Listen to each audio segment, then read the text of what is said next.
Hello दोस्तों, एक बार फिर से बहुत बहुत स्वागत है आपके यूट्यूब चैनल में। चैनल पर पहली बार आए हैं तो सब्सक्राइब करना बिल्कुल ना भूलें। आज की ये वीडियो सीटेट प्राथमिक स्तर 29 जनवरी 2012 का बाल विकास एवं शिक्षा शास्त्र का हल पेपर होगा। कृपया वीडियो को पूरा देखें। चलिए शुरू करते हैं। प्रश्न नंबर एक से पहले निर्देश। निम्नलिखित प्रश्नों के उत्तर देने के लिए सबसे उचित विकल्प चुनिए। प्रश्न नंबर 1, जब बच्चा फेल होता है तो इसका तात्पर्य है कि,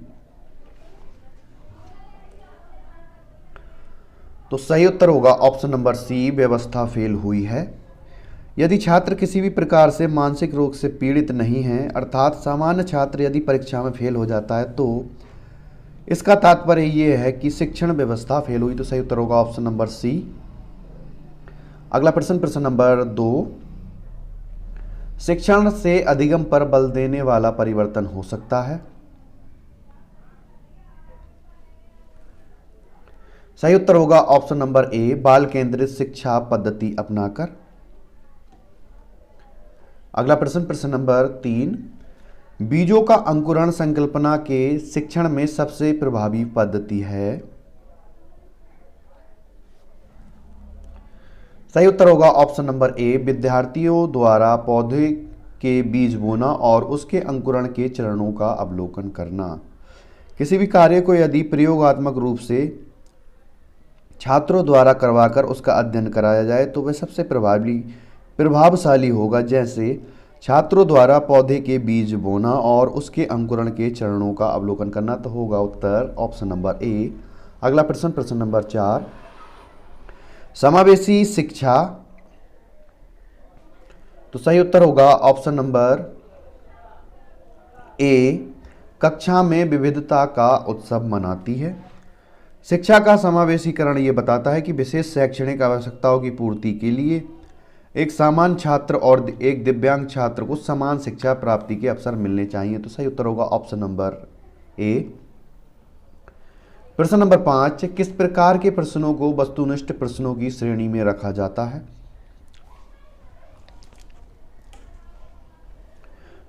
सही उत्तर होगा ऑप्शन नंबर सी, सत्य या असत्य। प्रश्नों के बारे में केवल एक लाइन लिखकर यह पूछा जाना कि वाक्य सत्य है या असत्य, इस प्रकार के प्रश्न को वस्तुनिष्ठ प्रश्नों की श्रेणी में रखा जाता है। अगला प्रश्न, प्रश्न नंबर 6, निम्नलिखित में से कौन सी प्रगतिशील शिक्षा की विशेषता है। तो सही उत्तर होगा ऑप्शन नंबर डी, समय सारणी और बैठने की व्यवस्था में लचीलापन। अगला प्रश्न, प्रश्न नंबर 7, एक शिक्षक प्रश्न पत्र बनाने के बाद ये जांच करता है कि प्रश्न पत्र परीक्षण के विशिष्ट उद्देश्यों की परीक्षा ले रहे हैं। वह मुख्य रूप से प्रश्न पत्र की के डैश डैश डैश बारे में चिंतित है। तो सही उत्तर होगा ऑप्शन नंबर ए, संपूर्ण विषय वस्तु को शामिल करना। अगला प्रश्न, प्रश्न नंबर 8, विवेचनात्मक शिक्षा शास्त्र ये दृढ़ विश्वास, विवेचनात्मक शिक्षा शास्त्र का ये दृढ़ विश्वास है कि। तो सही उत्तर होगा ऑप्शन नंबर सी, शिक्षार्थियों के अनुभव और प्रत्यक्ष लाभ महत्वपूर्ण होते हैं। विवेचनात्मक शिक्षा शास्त्र का यह मानना है कि छात्र कोई भी कार्य या विषय सीखने के लिए स्वयं क्रियाकलाप करे, चिंतन करे, तर्क करे तथा अपने अनुभवों को इस प्रकार से संगठित एवं समंजन करे ताकि सीखने में प्रत्यक्ष लाभ हो सके। तो सही उत्तर होगा ऑप्शन नंबर सी। अगला प्रश्न, प्रश्न नंबर 9, विद्यालय आधारित आकलन मुख्य रूप से किस सिद्धांत पर आधारित होता है।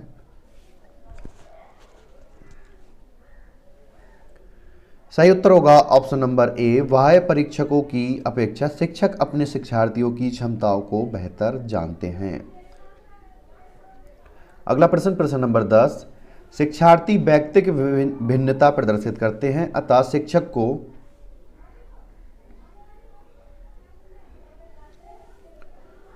तो सही उत्तर होगा ऑप्शन नंबर ए, सीखने के विविध अनुभवों को उपलब्ध कराना चाहिए या करना चाहिए।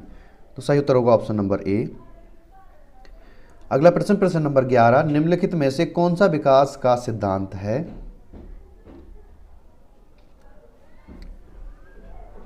सही उत्तर होगा ऑप्शन नंबर ए, विकास की प्रक्रिया अविराम गति से निरंतर चलती रहती है। सभी की विकास दर समान नहीं होती, क्योंकि विकास की प्रक्रिया अविराम गति से निरंतर चलती रहती है, पर यह गति कभी तीव्र व कभी मंद होती है। उदाहरणार्थ, शरीर के कुछ भागों का विकास तीव्र गति से और कुछ का मंद गति से होता है। तो सही उत्तर होगा ऑप्शन नंबर ए, सभी की विकास दर समान नहीं होती है। अगला प्रश्न, प्रश्न नंबर 12, मानव विकास के क्षेत्रों में विभाजित किया जाता है जो हैं। तो सही उत्तर होगा ऑप्शन नंबर ए, शारीरिक, संज्ञानात्मक, संवेगात्मक और सामाजिक। अगला प्रश्न, प्रश्न नंबर 13, एक शिक्षिका पाठ्य वस्तु और फल सब्जियों के कुछ चित्रों का प्रयोग करती है और अपने विद्यार्थियों से चर्चा करती है। विद्यार्थी इस जानकारी को अपने पूर्व ज्ञान से जोड़ते हैं और पोषण की संकल्पना को सीखते हैं। ये उपागम डैश डैश डैश पर आधारित है। तो सही उत्तर होगा ऑप्शन नंबर डी, ज्ञान के निर्माण। अगला प्रश्न, प्रश्न नंबर 14, जब बच्चे की दादी उसे उसकी माँ की गोद से लेती है तो बच्चा रोने लगता है। बच्चा डैश डैश डैश के कारण रोता है। सही उत्तर होगा ऑप्शन नंबर बी, संवेगात्मक दुश्चिंता। जब बच्चे को उसकी माँ की गोद से अलग किया जाता है तो उसमें मोहवश संवेगात्मक दुश्चिंता उत्पन्न होती है, जिसके कारण बच्चा रोने लगता है। तो सही उत्तर होगा ऑप्शन नंबर डी। अगला प्रश्न, प्रश्न नंबर 15, शिक्षा के संदर्भ में समाजीकरण से तात्पर्य है।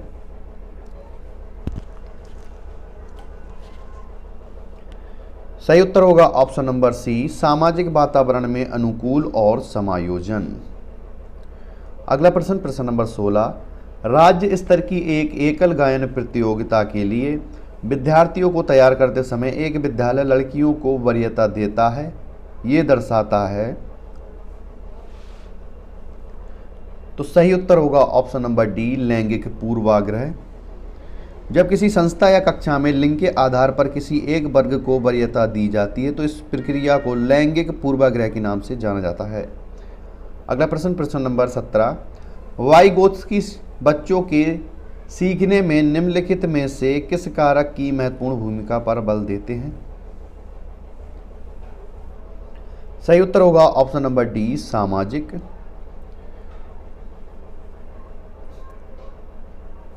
अगला प्रश्न, प्रश्न नंबर 18, एक शिक्षिका अपने शिक्षार्थियों की विभिन्न अधिगम शैलियों को संतुष्ट करने के लिए वैविध्यपूर्ण कार्यों का उपयोग करती है। वह डैश डैश डैश से प्रभावित है। तो सही उत्तर होगा ऑप्शन नंबर बी, गार्डनर के बहुबुद्धि सिद्धांत। वह शिक्षिका गार्डनर के बहुबुद्धि सिद्धांत से प्रभावित है। अगला प्रश्न, प्रश्न नंबर 19, एक शिक्षिका अपने आप में कभी भी प्रश्नों के उत्तर नहीं देती। वह अपने विद्यार्थियों को उत्तर देने के लिए समूह चर्चाएं और सहयोगात्मक अधिगम अपनाने के लिए प्रोत्साहित करती है। ये उपागम डैश डैश डैश के सिद्धांत पर आधारित है।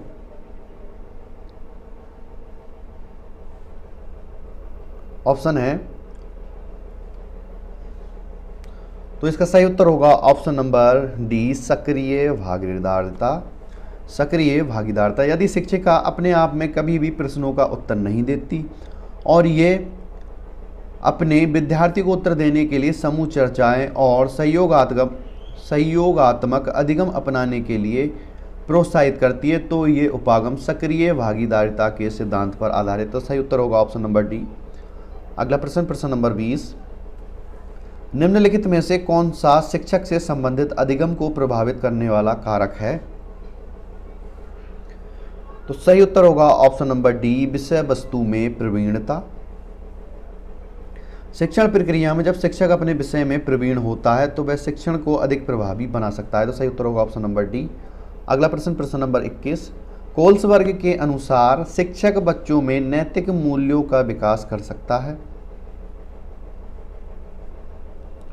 सही उत्तर होगा ऑप्शन नंबर सी, नैतिक मुद्दों पर आधारित चर्चाओं में उन्हें शामिल करके।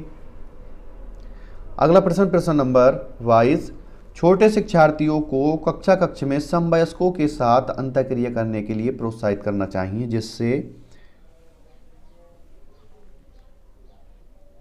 सही उत्तर होगा ऑप्शन नंबर सी, वे पढ़ने के दौरान सामाजिक कौशल सीख सकें। अगला प्रश्न, प्रश्न नंबर 23, जब एक निर्योग बच्चा पहली बार विद्यालय आता है तो शिक्षक को क्या करना चाहिए। सही उत्तर होगा ऑप्शन नंबर सी, सहकारी योजना विकसित करने के लिए बच्चे को माता पिता के साथ चर्चा करनी चाहिए। तो सही उत्तर होगा ऑप्शन नंबर सी। अगला प्रश्न, प्रश्न नंबर 24,